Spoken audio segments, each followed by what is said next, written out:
I am grateful to you for giving me the chance to speak on the vital bill, that is the Constitution 120th Amendment Bill 2013. Sir, our party, the All India Trinamool Congress, and our leader Ms. Mamata Banerjee has full faith in judiciary. We believe in the independence of judiciary and the powers of judicial review.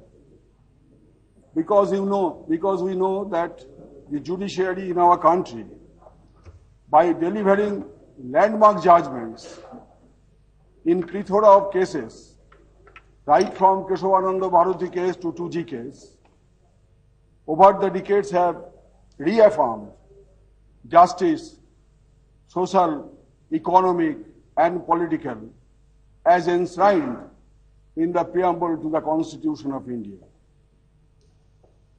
Sir, my party, the All India Trinamool Congress, does not believe in a committed judiciary.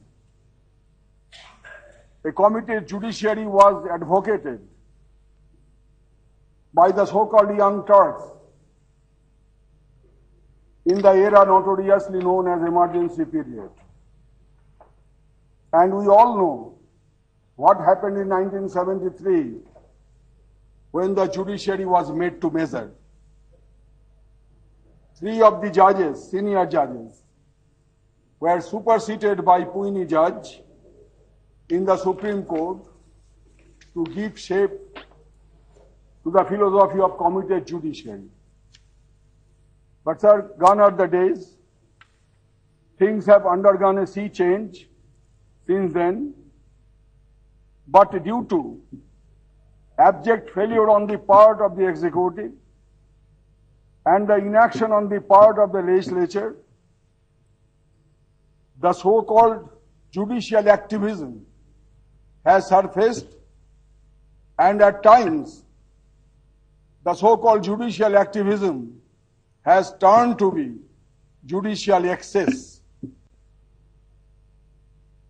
Sir, moreover, irregularities and nepotism, if not other corrupt practices, are being perpetrated on regular basis in the matter of appointment of judges in the High Courts and Supreme Court.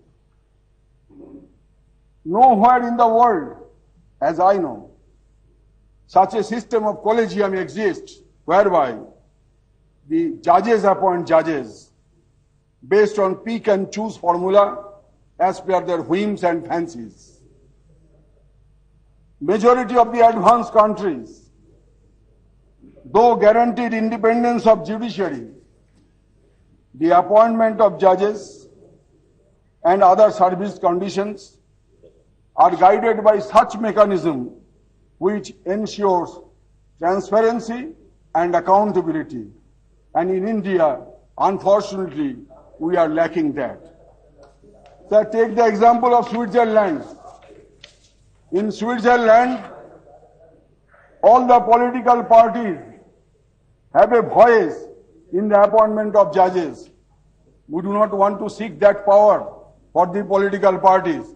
But in Switzerland, the members of the federal court, they are appointed by the Swiss Federal Assembly. Even the Constitution of Nepal provides for a judicial commission. And for the past 20 years, we are discussing and debating. We have not come to a finality. We have not come to a conclusion as yet. Even today, we are a divided house. Ultimately, the country will lose. Ultimately, this will be a burden on the common man who is seeking justice. We are not thinking of them. They are knocking the doors of the judiciary. For decades together, they are not getting justice. And we are discussing and debating without coming to any conclusion.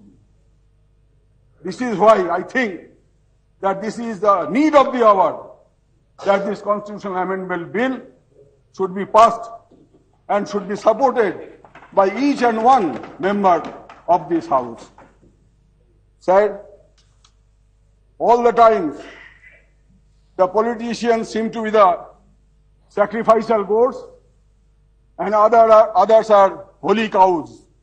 Nobody can touch them.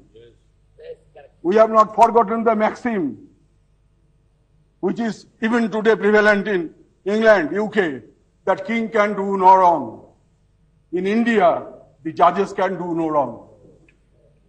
They have adopted that maxim for them. They think that they are law unto themselves and they can do and undo anything they want because only impeachment is there, nothing else. And how the impeachment is directed against them, all of us know. We need not discuss elaborately. So taking the advantage of the umbrella of impeachment, they are exercising their powers, sometimes transgressing into the jurisdiction of the executive and the legislature. This is why this constitutional amendment bill is very much necessary. Many honorable members have spoken about balance of separation of power must not be disturbed. Yes, the founding fathers of Constitution, they introduced the separation of powers, the balance of power among the three pillars of our liberal democracy. And now the time has come that we should have a very serious look as to whether these three pillars are still intact with their powers and jurisdiction or not. In the matter of appointment of judges, we need not say anything how the judges are appointed, because very recently, one of the honorable Chief Justices of India of a particular High Court, his letter addressed to the Honorable President of India, his letter addressed to the Honorable Chief Justice of India and Honorable Prime Minister of India has been leaked in the press, and we all know the contents of the letter. There the Chief Justice of that Honorable High Court has categorically stated, no politician has alleged, it is a Chief Justice of a High Court who is alleging that my candidature for judge of Supreme Court was not considered only because when I was in the collegium of a High Court, I raised objection against the appointment of a particular close relation of the present Chief Justice of India, not present since he has retired. The retired Chief Justice of India, only because he, being a member of the collegium, raised objection on valid grounds for appointment of a close relation of the erstwhile Chief Justice. His candidature was not considered.